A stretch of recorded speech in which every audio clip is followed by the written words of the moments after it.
The broadcast is now starting. All attendees are in listen-only mode. Hello, everyone, and welcome to today's event. Give us just a moment to get the presentation.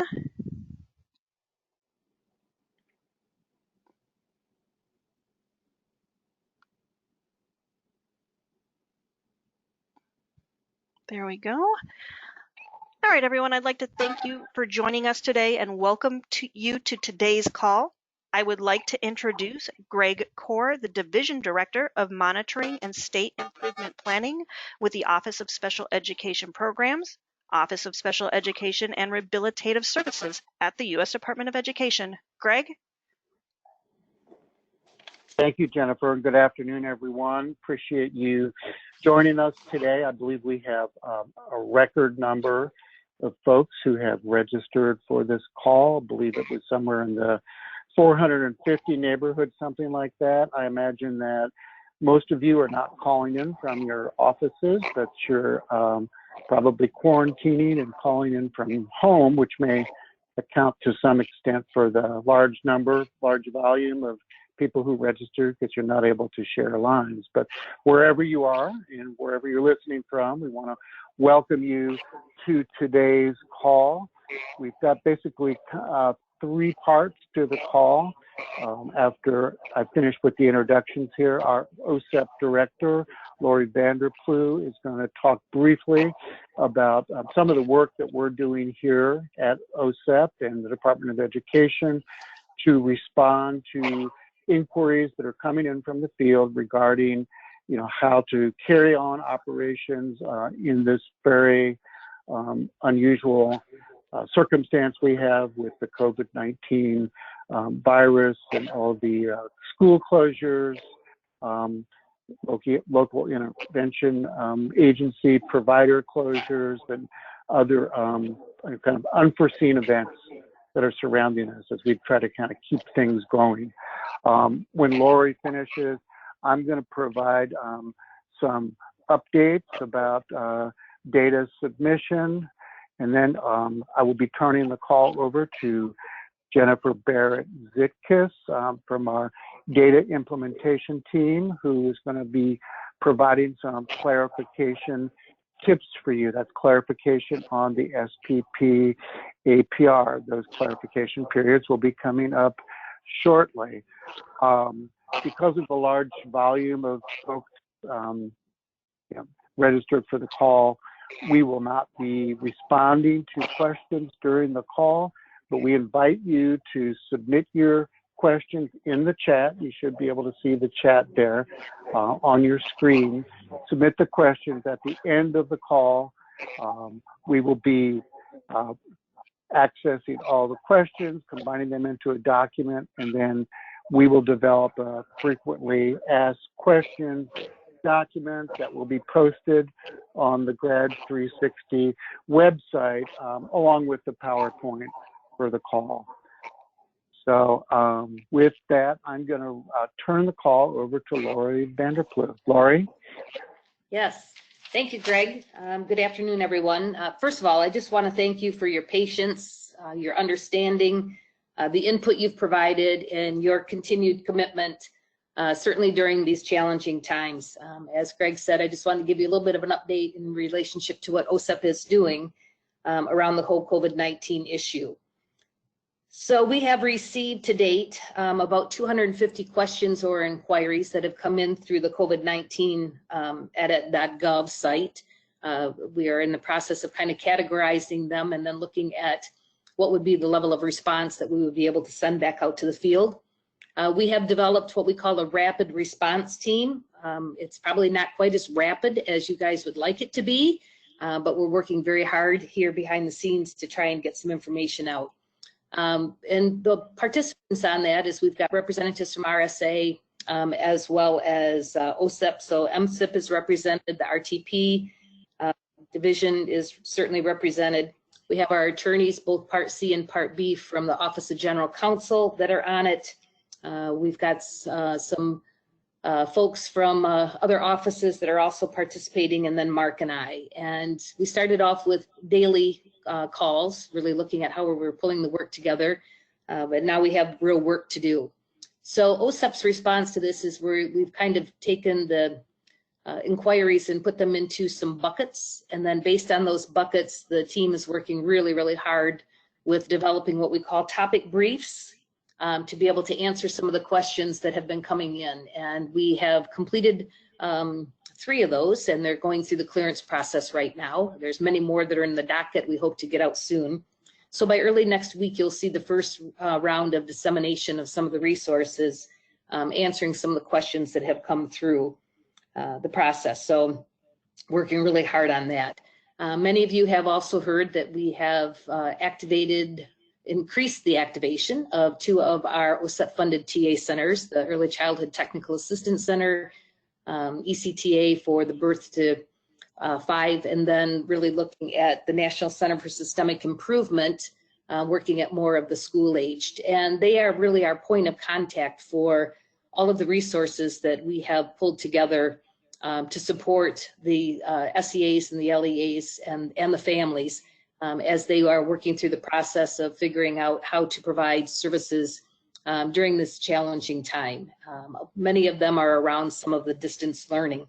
So I have to do a little bit of a shout out to the TA centers who have really stepped up to the plate and have done a phenomenal job, developing and certainly disseminating some resources. Kind of recommend you go to the IRIS. They've got some great ones around the professional development opportunities to build capacity with staff. The PBIS Center and SIPR have done some great resources for parents and families to provide some support for their children so that they can be active learners in the home situation, many, many, many more. So take a look at the resources that are on those websites. I think that you will find that sharing those resources and disseminating those out can certainly provide a little bit of relief for the teachers and the related service personnel and the early interventionists that are working so hard to make all of this work, both in the Part C and the Part B world. And then, as you know, the CARES Act was signed into law on March 27th. And so OSEP does have representation on the overall work group, really taking a look at the level of funding, what that application process is going to look like for the governors, how the money will be distributed, and certainly making some recommendations of how that can support our infants, toddlers, children, and youth with disabilities. So many places throughout that that grant process, it does make reference to students with disabilities, and so we want to make sure that the LEAs, who would be the recipient, or the IHEs, but LEAs in this case, recipient, really would have some involvement around how can some of those funds be spent to support our students with disabilities as a follow-up from this difficult time. And then lastly, I think you know that Congress has asked or requested that the department provide some recommendations on any waivers that it really believes would be necessary to respond to this pandemic. And so we are reviewing lots of the letters that have come in. We've received numerous letters with varying opinions on some of the positions that they're taking in relationship to the waivers. And we will be responding appropriately. The secretary has been very, very clear, I think, from the very beginning that her commitment is to ensure that all students, including students with disabilities, can continue to receive their education during this national emergency. And that really is our priority right now, is how can we help provide support to all of you in this process to ensure that our infants, toddlers, children, and youth with disabilities are able to access their specially designed instruction and the supports that they really need to be able to continue to make advancements.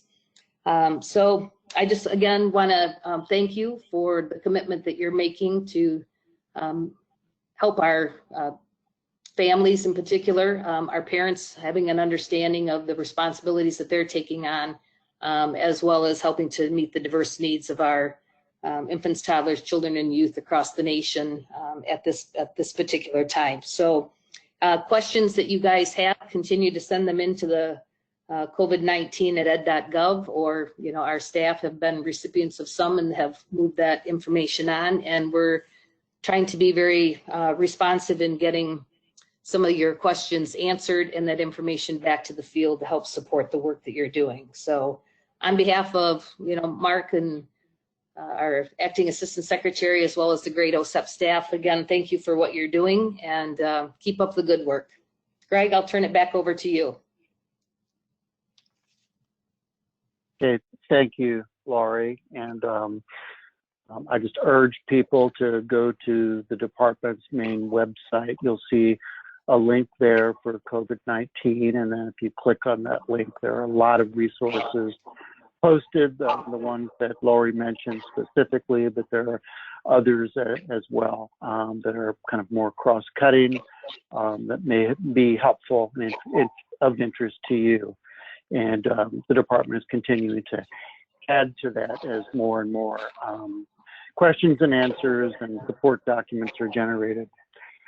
I'm going to go ahead and talk about some SPP APR and data-related reminders.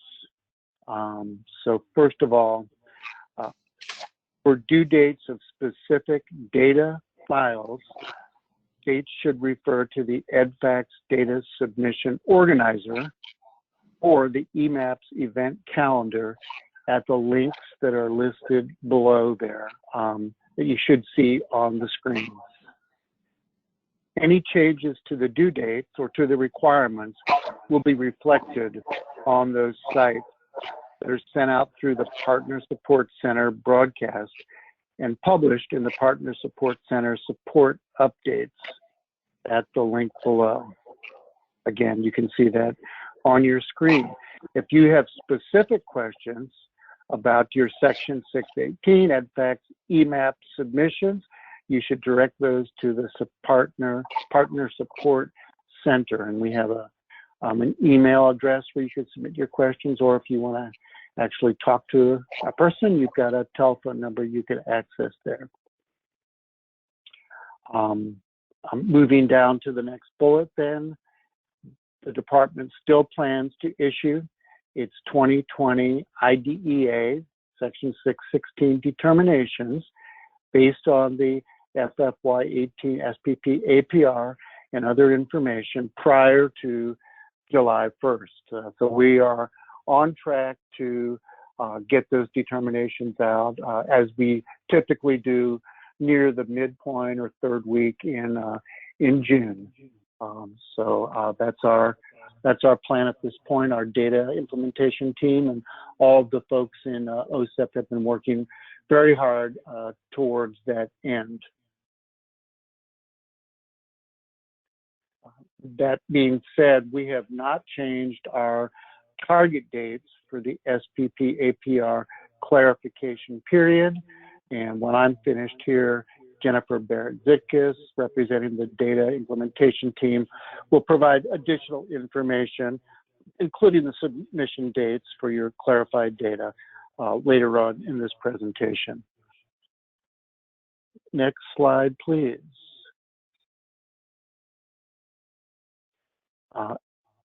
As you know, we have a information collection package out right now for public comment. The current packages are scheduled to expire on August 31st. So we are moving ahead with our proposed information collection so that we have continuously have an OMB approved package in place. So the proposed package is available for a few more weeks up until April 20th, I believe it is. So if you go to regulations.gov, you can submit any comments, and at the end of the comment period, we will be pulling down all those comments, reviewing them, responding, and then issuing a revised package, making any changes that we want to make based on your input. There will be a 30-day additional comment period before the information collection package is finalized, and we expect that to be somewhere mid to late summer, but definitely before that August 31st expiration date. So if you haven't already, please pay attention to that as we are getting very close to the end of the first and honestly the most important comment period, where we will really do a comprehensive review of all those comments that you submit. And let's see, last but not least, I don't think this is on the slides, but we have been working here in OSEP on a revised differentiated monitoring and support system to make improvements over our original system. We're calling that DMS 2.0. Our original intention was to do a rollout of that at the end of this month, but given the fact that everyone is focusing their resources and their attention on the COVID-19 emergency, we are going to delay the rollout of DMS 2.0 and reschedule that for sometime later this summer. Nonetheless, we internally are continuing to work on the various components of our new plan, including support documents, protocols, et cetera, so that we can have a smooth rollout. We intend at this point to launch that on October 1st, but more details will follow later on, in probably after June. I believe those are all the announcements that I want to make. At this point, I'm going to turn the call over to Jennifer Barrett-Zitkus for some clarification tips. Jennifer? Thank you so much, Greg, and thank you, Lori. As a reminder, we are collecting questions, so feel free to put them in the chat. Next slide. Okay. As Greg mentioned, we're coming up on the clarification period. It'll be Tuesday, April 14th for Part C through Tuesday, April 28th. For Part B, it'll be Thursday, April 16th through Thursday, April 30th.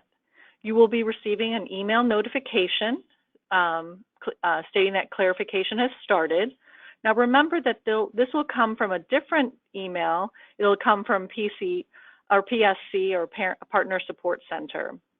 We anticipate it to be coming in the late afternoon Eastern Standard Time. Next slide. Thank you. We want you to carefully review all of the OSEP's response language. Take advantage of the time to schedule a call, walk through all your questions that you might have, look through all the responses that OSEP has provided, and then with questions or concerns around your clarification, contact your state lead and schedule a call. Please direct all your questions regarding OSEP response to your state lead, and any technical or system issues should go through PSC. And again, a reminder to look through each indicator, including the introduction for OSEP response language. Next slide. Thank you. There's additional information that if you need to make revisions with your clarification, you need to describe all the revisions and resubmissions around your data changes, including any updates or newly uploaded 508 compliance reports. You will be receiving, along with your email from PSC, a template that will help you identify those changes. And the slide describes them. So you're going to describe the changes by indicator, and you're going to attach that into the introduction. And I'm going to give you an example, so you'll see that in a minute. You're going to be completing the form. So for example, if you go to the next slide, and this happens to be a B example. So indicator 2, you revise description of the stakeholder involvement and the FFY 2019 targets. Indicator 4A, there was a correction of non-compliance. Indicator 7, you added 508 compliance report for all attachments. There'll be more information to follow regarding the clarification change template. So those questions that you have, put them in the chat. This will allow us, when we're reviewing your resubmissions, to understand and go right to where those changes are being made. Next slide. Thank you. When you're reviewing the 618 data and the attached data rubric, if you have concerns, submit an email to PSC, and the emails provided to you at both the front of this presentation and also here on this slide. And the slides deck will be posted, and it'll be posted on Grads 360.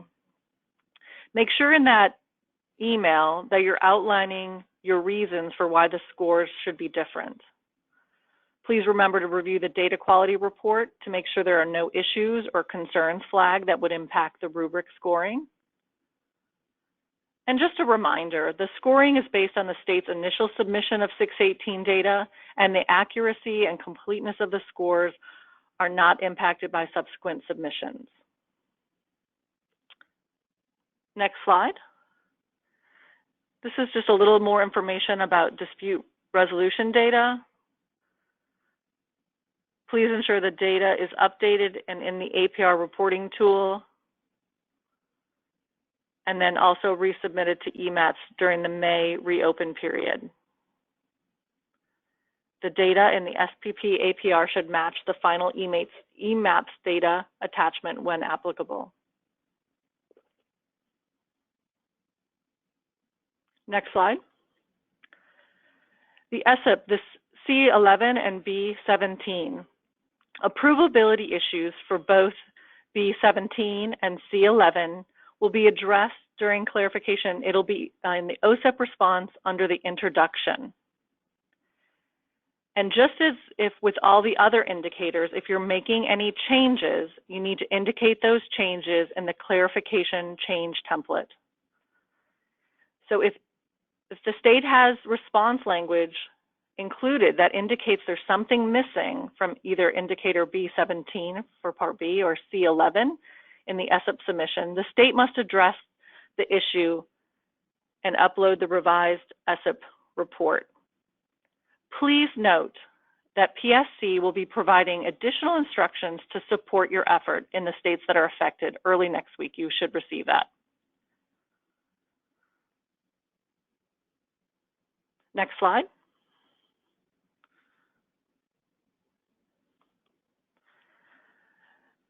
If you have 508 concerns indicated in your OSEP response, do recognize we have some resources available and the links are provided to you.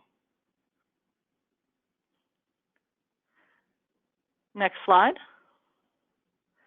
Please also check out the resource and support page that's provided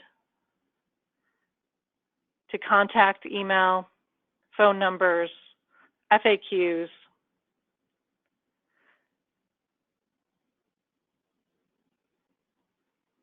And next slide. As it's been pointed out, this is a very difficult time and we recognize it, and we thank you continually for your support for all children and their families. We look forward to the opportunities for clarification, and state leads will be waiting for your emails and responses. Greg, do you have anything additional?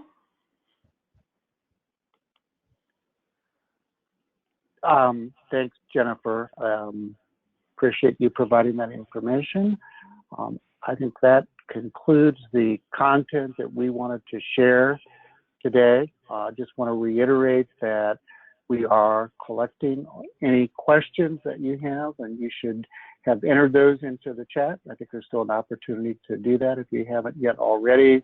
we will collect all those and develop responses and post that. I'm not sure what our timeline is, but as quickly as possible on the Grads 360 website. We will also be posting this PowerPoint on there as well, so you can access it in the future. I want to thank all the presenters on this call, certainly Laurie, our OSEP director, and Jennifer Barrett-Sitkus for walking us through their slides and the information that they have to share. And I want to wish all of you continued good health, that you follow the directives of your locality and the Center for Disease Control so that we can flatten the curve. And we look forward to reopening schools and communities and early intervention providers as soon as it's safe to do that. So with that, I want to wish everybody a good day. Thank you, everyone, and thank you for joining us today.